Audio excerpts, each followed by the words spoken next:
Hello and welcome.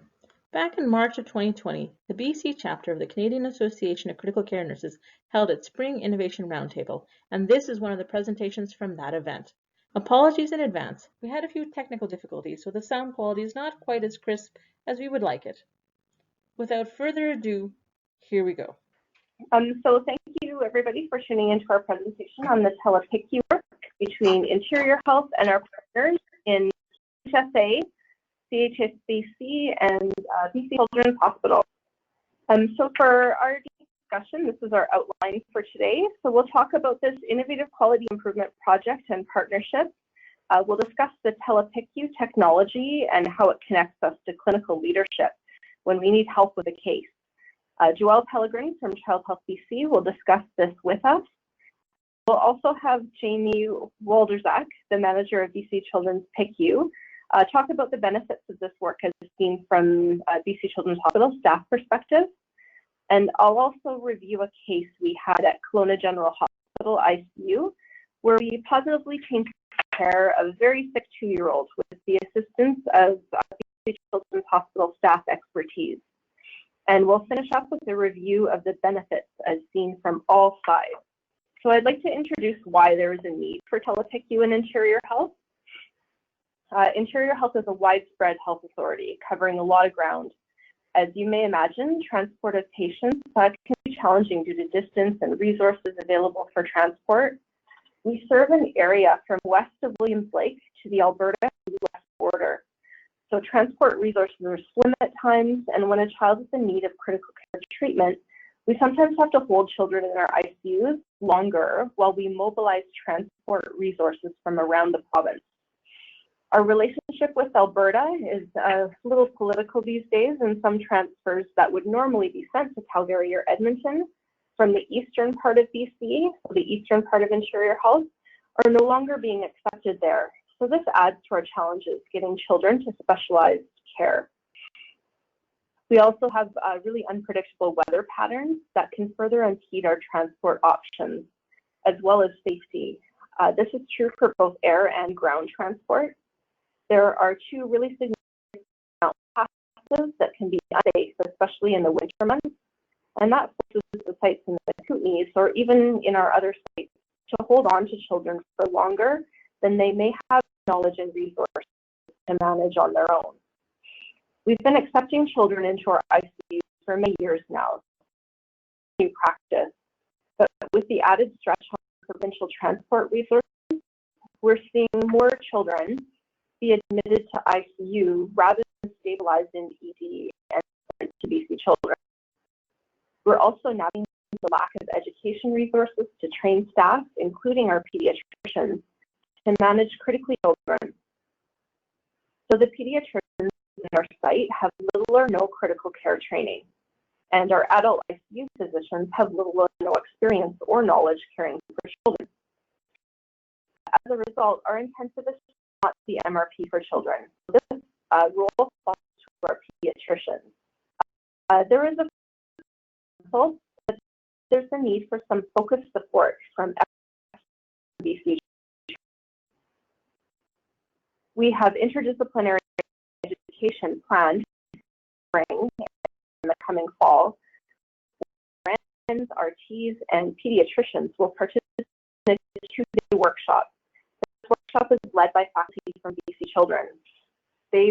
Our staff will learn key medication, respiratory care, as a for managing children safely. Staff from Royal Inland in Kamloops, from Kelowna General, are the first cohort of this pilot education. Plans for this to be out at our regional sites in the future. In the meantime, we're mobilizing and standardizing resources and using the TELEPICU to meet needs and provide children the expert care that they need.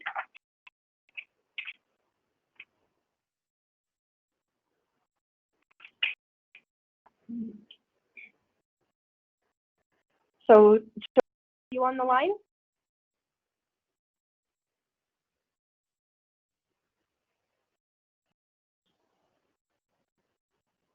Okay, maybe she was on it. Yeah. Hey, Joelle, yeah. Hi, how are you? Hi, everyone. My name is Joelle Pellegrin, and I work with Child Health BC, which is an agency of PHSA. And I'm the manager of the Children's Virtual Care Initiative here. And Child Health BC is responsible for the TELEPICU initiative here in British Columbia. And it's been an initiative that has began in about 2015, 2016. So at that time, it was quite innovative technology, and we were listed as one of the first of its kind in Canada to be able to provide this technology to help pediatrics have those special expertise. I'm going to quickly talk to you about some of the benefits for the site, some goals, clinical, and some technical flow of things. So when we designed our initiative, had 2 waves of go lives for various hospitals, but currently there are 9 sites, so 8 spoke or peripheral sites and 1 that of Children's Hospital.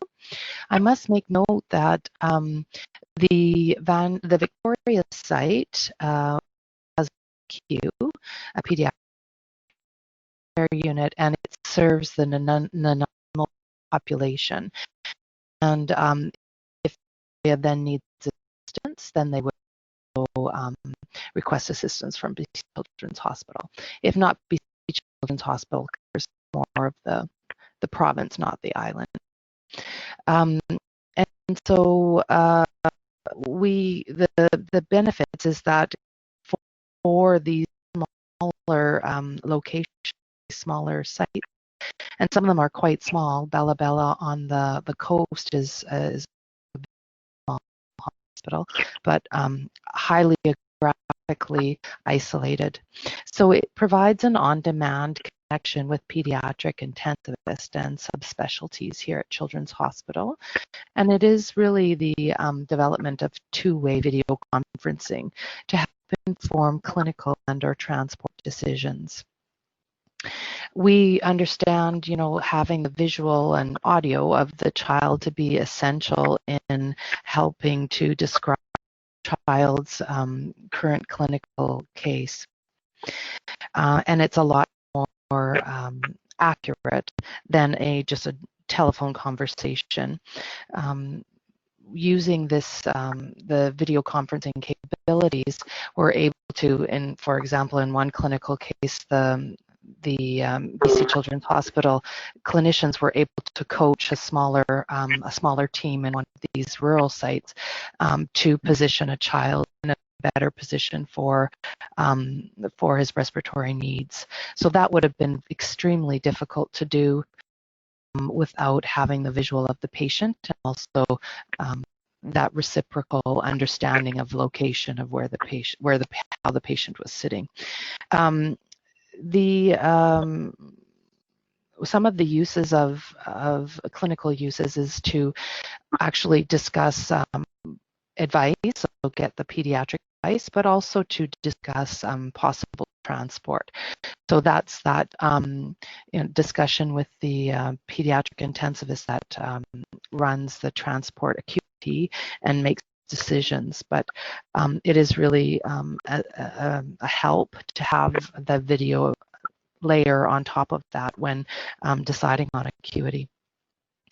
And it also really strengthens a lot of partnerships between Children's Hospital pediatric intensivists and those pediatricians or GPs that are in the EDs of some of these hospitals. So it's that level of partnership development needs to be explored a lot more, but it does exist. And so we know that if a child, the transfer has to occur, we also see that the involvement of the family in the telehealth connection. And so the family then is able to see who the physician is at Children's Hospital and might be able to actually see some of the team members that will greet him when he or she enters into the PICU, if that's the destination of the transport.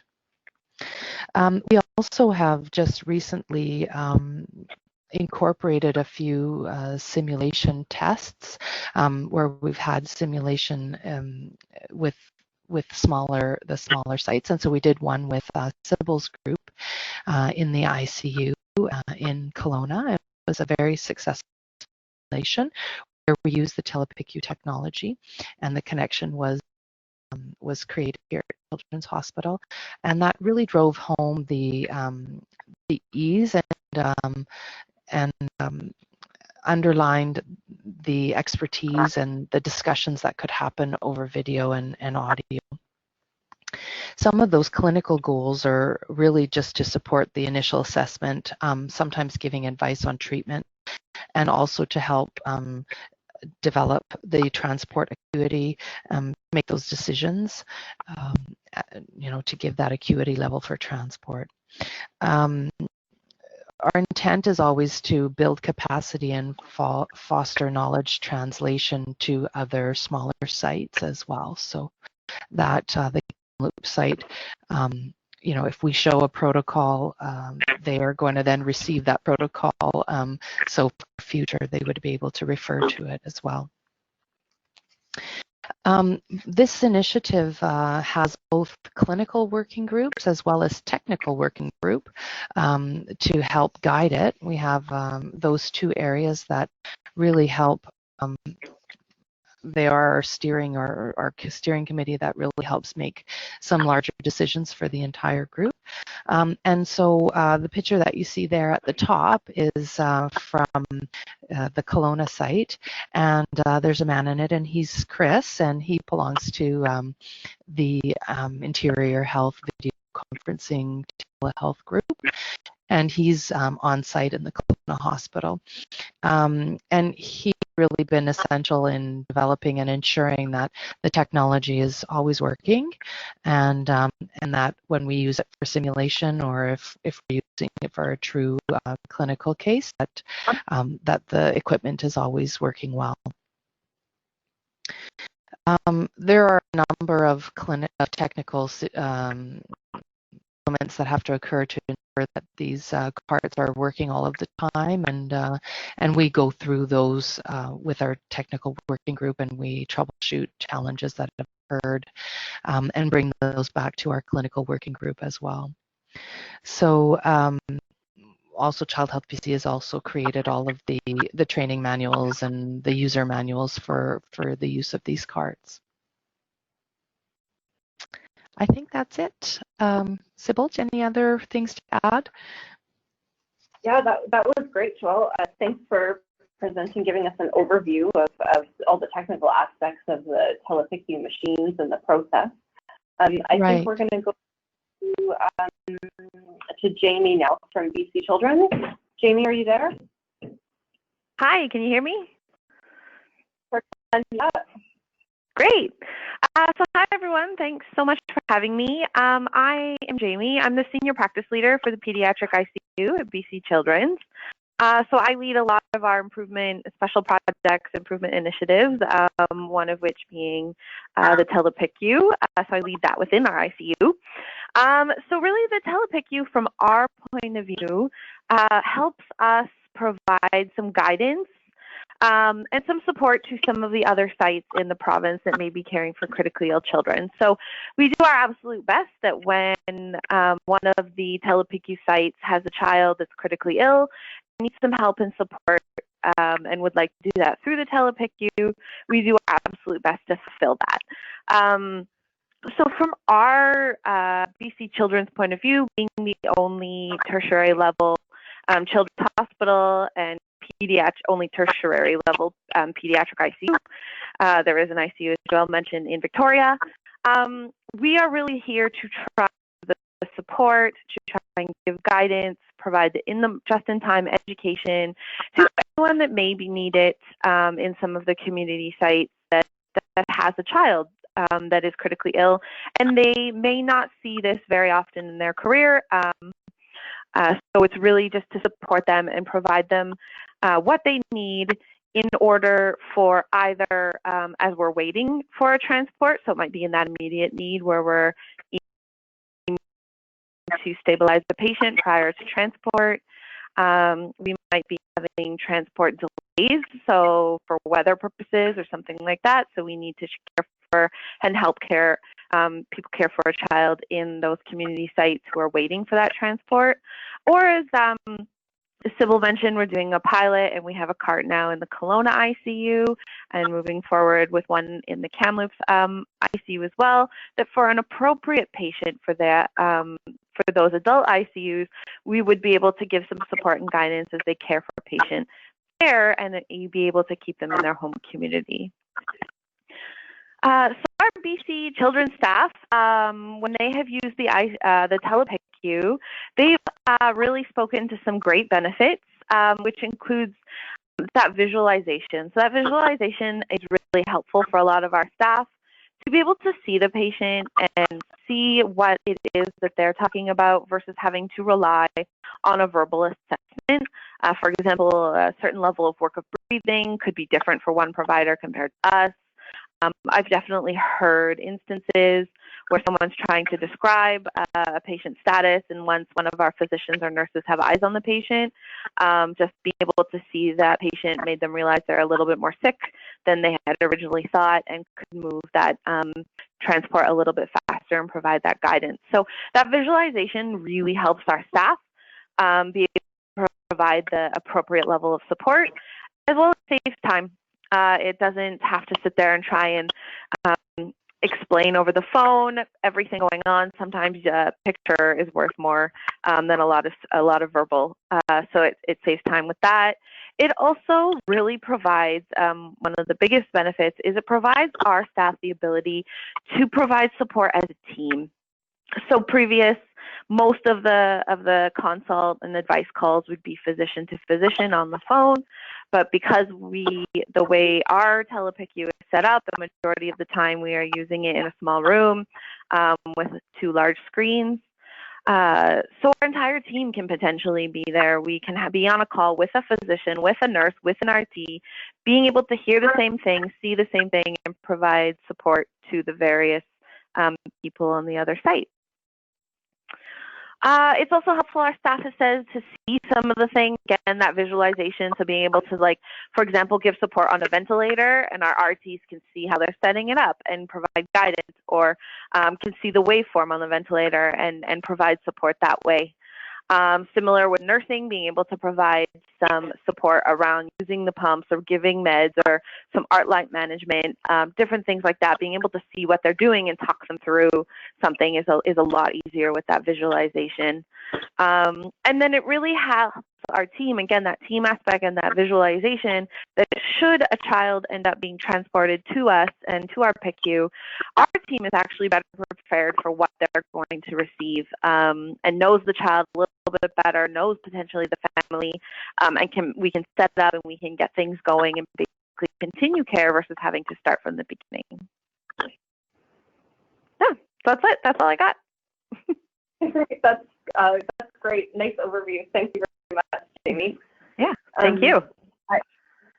Great. This is awesome to be able to present from across the province at different sites. It's great. I'm just going to review a case that we had here a couple weeks ago to paint a picture of how the TELEPICU consult was especially useful.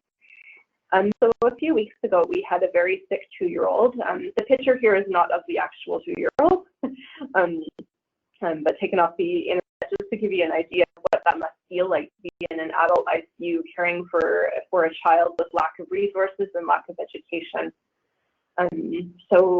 This child was admitted a few weeks ago with pneumonia and admitted to our ICU. So it was a 2-year-old, and he had a history of premature birth and a few months at BC Children's NICU. The family was in Kelowna, and they had multiple admits to our ED and our hospital with reactive airway disease and asthma. They had a recent family member illness with similar symptoms but no admission. And we received the patient in ICU from OR. The child had to be taken from ED to the OR for advanced ventilation. And then we received the patient in our ICU after that. Later on in the day, we discovered there was a viral swab that was positive for human metapneumovirus. So the actions that we needed support from BC Children's were we had to insert a central line on this child due to the many medications that they were receiving.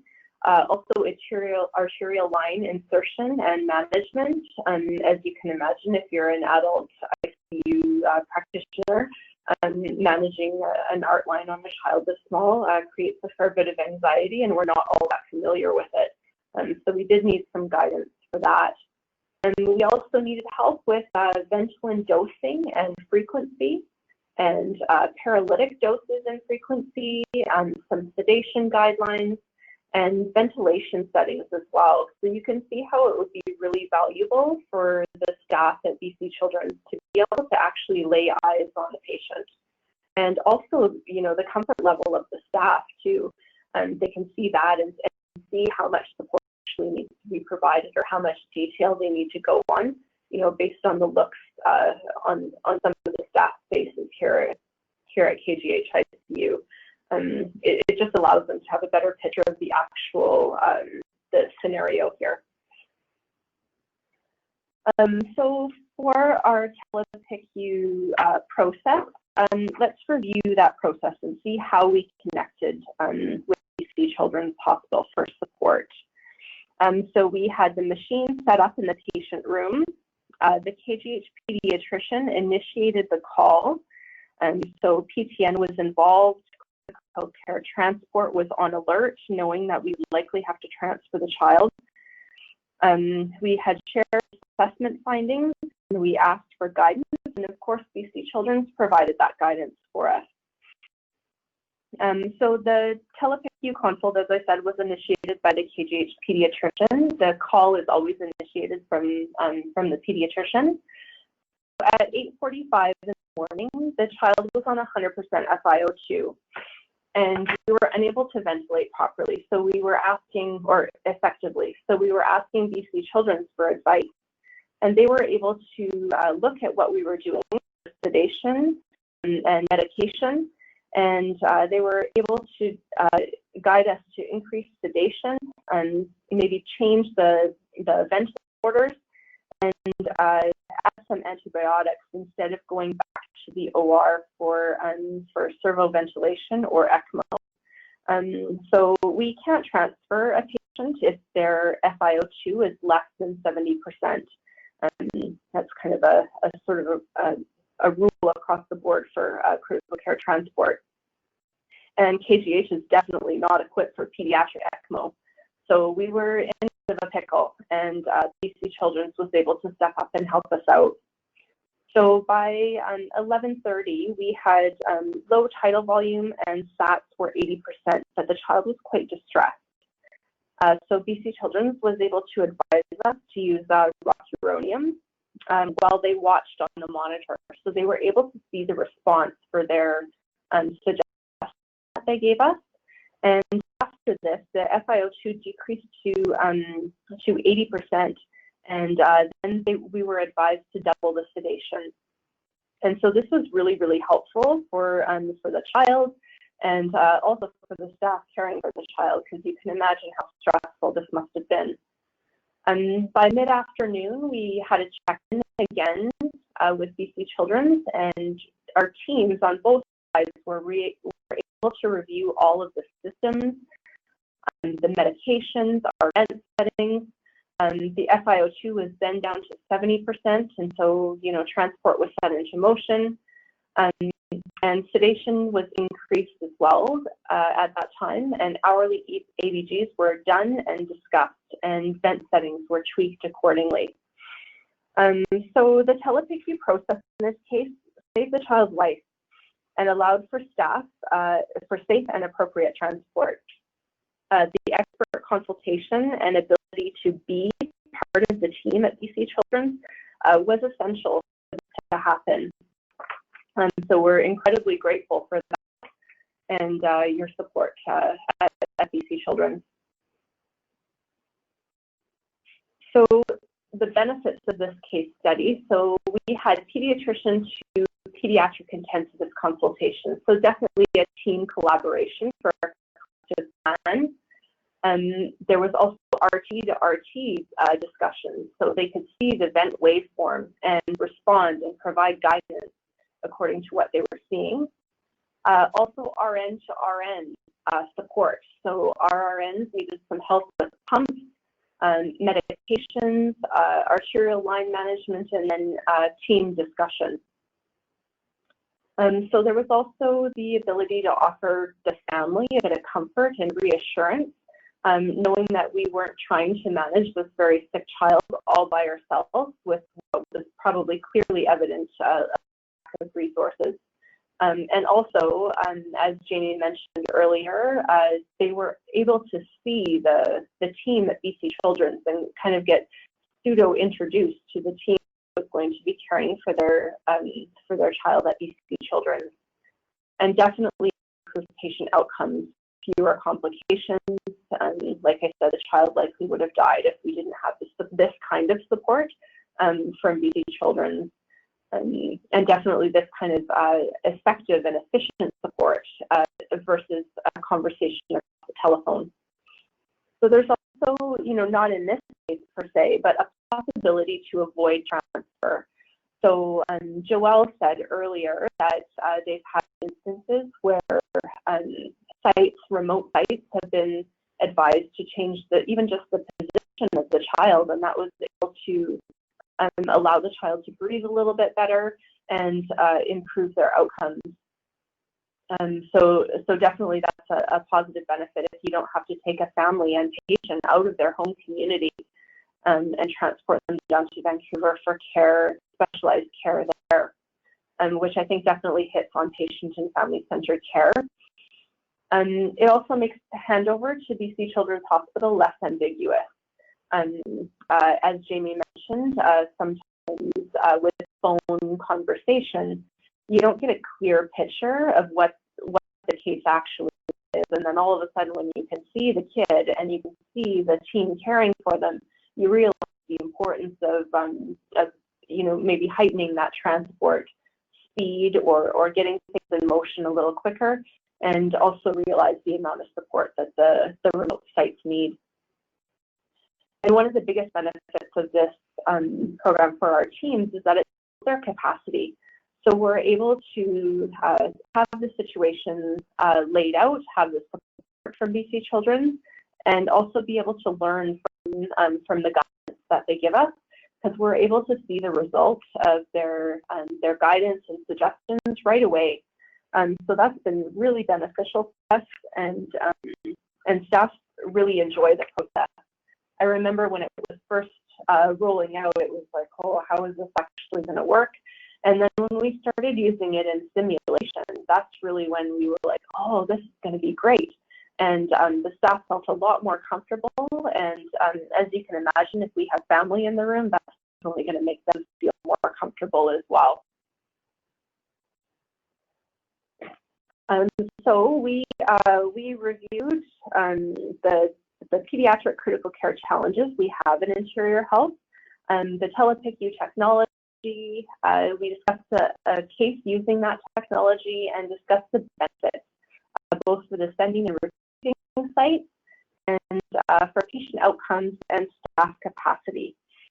And so I just want to thank everybody for tuning into our discussion about our TELEPICU process, and also thank Jamie and Joelle for helping me present this work. And so just wondering if anybody has questions or comments for us.